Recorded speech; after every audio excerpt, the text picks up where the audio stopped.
friends, welcome back to my YouTube channel. Today, after a long time, I am creating a new video because this past 2 years I was completely indulged in my studies. As in the last year, I gave my 9th exam, and in this year, I gave my 10th board exam. But I can say that all the efforts were worth it. In my 9th standard, I scored 99% and came first in my school. In 10th standard, I scored 98.6% and came second in my school. So, in this video, I'm going to share some golden tips with you, which will be helpful for your study routine and study journey in 9th and 10th standard. But before that, I want to share some pictures with you. So, let's see them.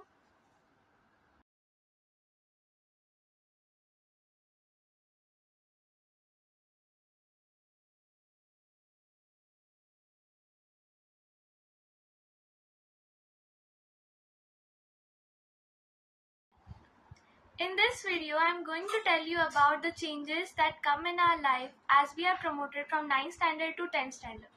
Next, I would tell my daily schedule. Next would be how to prepare timetable day-wise. Then I would tell you the reference book which I used in my 10th standard. Then extra material which would be helpful for 10. Then I would recommend some YouTube teachers to you which you can take help from in your study routine. The first change is that after being promoted to 10th standard, everyone makes you realize that you are in 10th. आपके parents, आपके teachers, आपके friends भी आपको ये बताते रहेंगे कि आप 10th में आ गए हो, ये क्या कर रहे हो. आप हमेशा कंफ्यूज रहोगे कि आपको ये चीज़ करनी चाहिए या नहीं करना चाहिए, फ़ोन देखना चाहिए या नहीं, टीवी देखनी चाहिए नहीं. इस सब का एक ही आंसर है कि आप वही चीज़ कर सकते हो जो आपके पढ़ाई में आपको प्रॉब्लम ना क्रिएट करे. फ़ोन आप देखो, बट एक लिमिटेड टाइम होना चाहिए. कुछ भी करने के लिए एक लिमिट सेट कर दो. जैसे कि मैं अपने स्कूल से आने के बाद हाफ आवर या फिर 1 घंटा ही फ़ोन देखती थी. उसके बाद फिर स्टडी, उसके बाद अगर सिर्फ 15 मिनट्स या 10 मिनट्स ही फ़ोन देखना. काफ़ी लोग क्या करते हैं, वो फ़ोन ले लेते हैं तो 3 घंटे तक शॉर्ट स्क्रॉल करते हैं. ये बहुत गलत बात है. आप एक लिमिट सेट कर दो और फिर अगर आप फ़ोन टीवी देख रहे हो तो ठीक है. मेरा एक बेसिक प्रिंसिपल है कि पहले 1 घंटा पढ़ाई, फिर आधे घंटे का ब्रेक. फिर उस ब्रेक में कुछ भी कर सकते हो. कभी कभी साइकिलिंग के लिए जा सकते हैं या फिर कभी एक नेचर वॉक ले सकते हैं. तो इससे हमारा माइंड रिफ्रेश रहेगा, हम ऐसा नहीं लगेगा हम बस पढ़ ही रहे. सेकेंड चीज़, डेली स्केड्यूल. मैंने हर एक सब्जेक्ट के लिए वीकडेज फिक्स करके रखे थे. जैसे कि मंडे को मैं फिज़िक्स पढ़ूंगी, ट्यूसडे को केमिस्ट्री पढ़ूंगी, वेडनेसडे को बायोलॉजी पढ़ूंगी, थर्सडे को इंग्लिश, फ्राइडे को मैथ्स, सैटरडे संडे को एसएसटी और आईटी.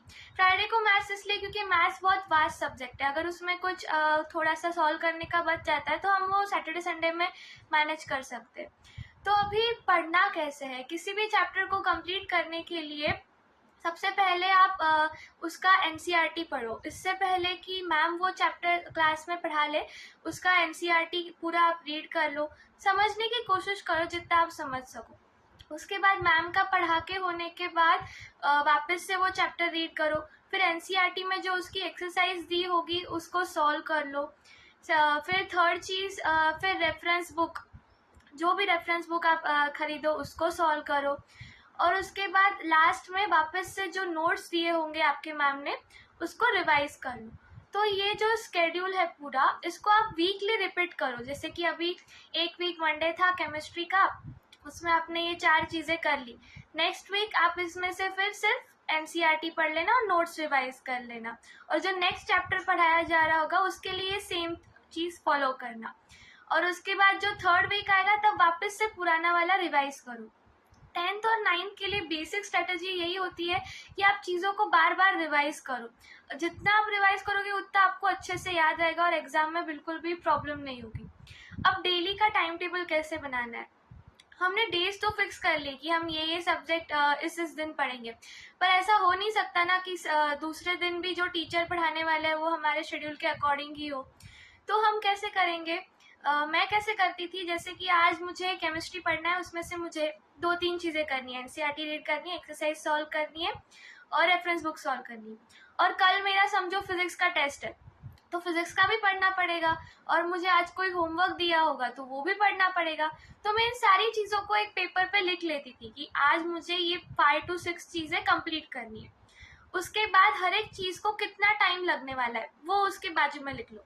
जैसे कि एनसीईआरटी रीड करने के लिए मुझे 1 घंटा लगेगा, उसके बाद एक्सरसाइज सॉल्व करने के लिए 1 घंटा लगेगा। ऐसे पूरा उसका टाइम ड्यूरेशन कि मुझे इस चीज़ को कंप्लीट करने के लिए इतना टाइम लगेगा।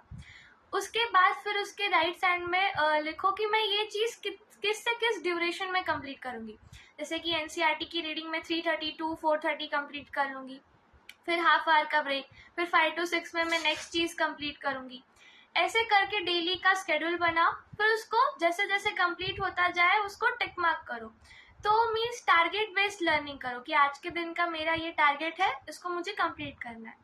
और बाय चांस कि अगर कुछ ऐसा सर्कमस्टांस आ जाए कि आपका वो टारगेट कंप्लीट ना हो, तो उसको अदर डे पे मैनेज कर लो कि ठीक है ये हुआ नहीं था तो कल मैं ये मॉर्निंग में जल्दी उठ के कंप्लीट कर लूँगी, या फिर दिन भर में कभी तो भी कंप्लीट कर लूँगी। तो ये हो गया टाइम टेबल का। अभी रेफरेंस बुक कौन सी यूज़ करनी है। जो लोग ट्यूशन जा रहे हैं उनको ट्यूशन से काफ़ी मटेरियल मिल जाता है, तो वो 1-2 रेफरेंस बुक ले ले तो भी कोई प्रॉब्लम नहीं है।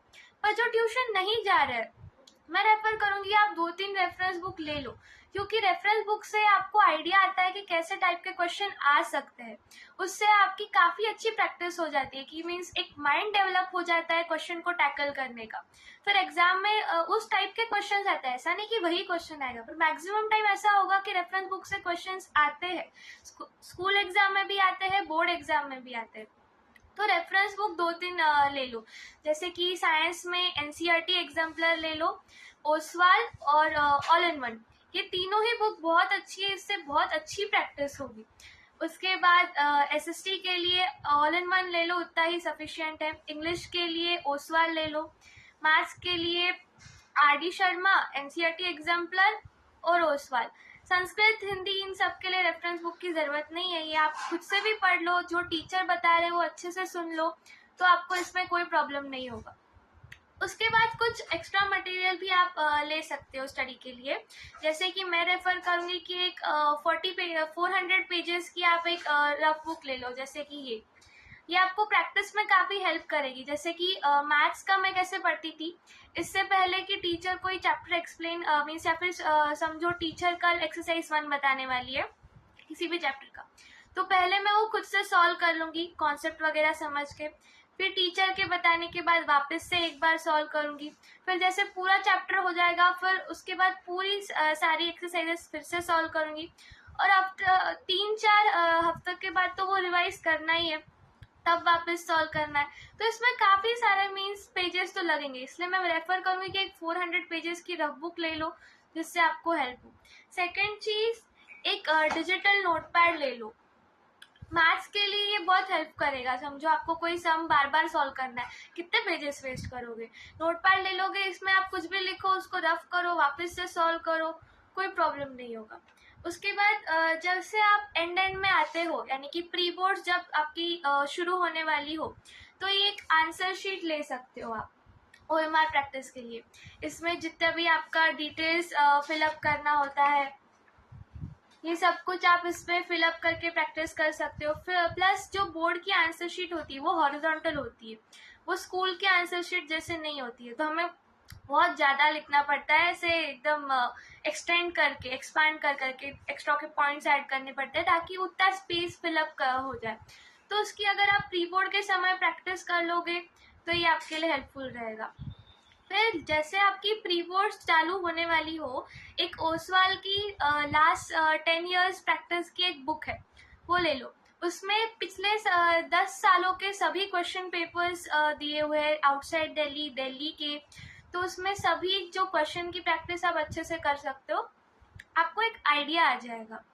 फिर एक नोडिया करके एक ऐप है, उस पर 20-30 क्वेश्चन पेपर्स दिए हुए हैं, करंट ईयर के भी, प्रीवियस ईयर के भी। तो उसमें आपकी इतनी प्रैक्टिस हो जाएगी ना, फिर अब बोर्ड एग्जाम का आपको कोई डर ही नहीं बचेगा। नेक्स्ट चीज़, यूट्यूब टीचर्स कौन से देखने। हमें सारे कॉन्सेप्ट्स क्लास में क्लियर नहीं होते, या फिर कभी कभी ऐसा होता है कि तबीयत ठीक ना हो तो क्लास मिस हो जाए, या फिर किसी और रीज़न की वजह से क्लास मिस हो जाए। तो यूट्यूब पे कुछ टीचर्स हैं जो आपको काफ़ी हेल्प कर सकते हैं। मैंने जिनको फॉलो किया, एसएसटी के लिए दिगराज सर। आपको कभी भी एसएसटी में अगर कोई प्रॉब्लम हो तो आप दिगराज सर का कोई वीडियो देख के कॉन्सेप्ट क्लियर कर सकते हो। फिर साइंस के लिए आप प्रशांत सर को रेफर कर सकते हो। मैं प्रेफर करूँगी कि आप क्वेश्चन प्रैक्टिस के लिए यूट्यूब के टीचर्स देखो। जैसे कि इंग्लिश के ग्रामर के काफ़ी अच्छे क्वेश्चन प्रैक्टिस कराया जाता है यूट्यूब पे। आप वो देख लोगे तो आपको ग्रामर के लिए काफ़ी ज़्यादा हेल्प हो जाएगी। तो इस सब के बाद मेरा यही कहना होगा कि आप कंसिस्टेंट रहो, कंप्लीटली हार्डवर्क करते रहो पूरे समय। ऐसा नहीं कि बस ठीक है आज 2-3 घंटे पढ़ लिया, कल नहीं पढ़ेंगे, ऐसा नहीं। एग्ज़ाम के पहले से पढ़ना तो बिल्कुल स्टार्ट मत करो। डेली थोड़ा थोड़ा पढ़ोगे ना, 4 घंटे max to max 4 to 5 hours पढ़ लोगे ना, बोर्ड एग्ज़ाम का कोई भी टेंशन नहीं रहेगा। और बोर्ड एग्ज़ाम हमारे स्कूल के प्री बोर्ड के कंपैरिजन में काफ़ी इजी होती है। तो समझो प्री बोर्ड में किसी को कम मार्क्स आ रहे हैं तो बिल्कुल भी डिप्रेस होने की कोई ज़रूरत नहीं है। बोर्ड के पेपर काफ़ी इजी होते हैं और वो पूरी तरह से एनसीईआरटी बेस्ड होते हैं। इसलिए एनसीईआरटी की आपकी थरो रीडिंग बहुत इंपॉर्टेंट है। इससे आपको कोई भी क्वेश्चन आए तो आप उस पर अपना आंसर दे ही सकते हो। फिर पेपर प्रेजेंटेशन के वीडियोस आप यूट्यूब पे देख सकते हो। पेपर प्रेजेंटेशन के लिए कोई मार्क नहीं होते हैं, लेकिन आप जितना अच्छा पेपर प्रेजेंट करोगे ना, उतना एग्जामिनर को पेपर चेक करने में अच्छा लगता है और वो उतने खुशी से अच्छे मार्क्स दे देता है। तो बस मैं यही कहूँगी कि बिल्कुल स्ट्रेस ना लेते हुए आराम से इंजॉय करके पढ़ो। सारी जो मेरी टिप्स है वो आपको कैसी लगी मुझे कमेंट बॉक्स में बताओ। And please like and share my video with your friends who are being a part of the journey of class 10। Bye bye.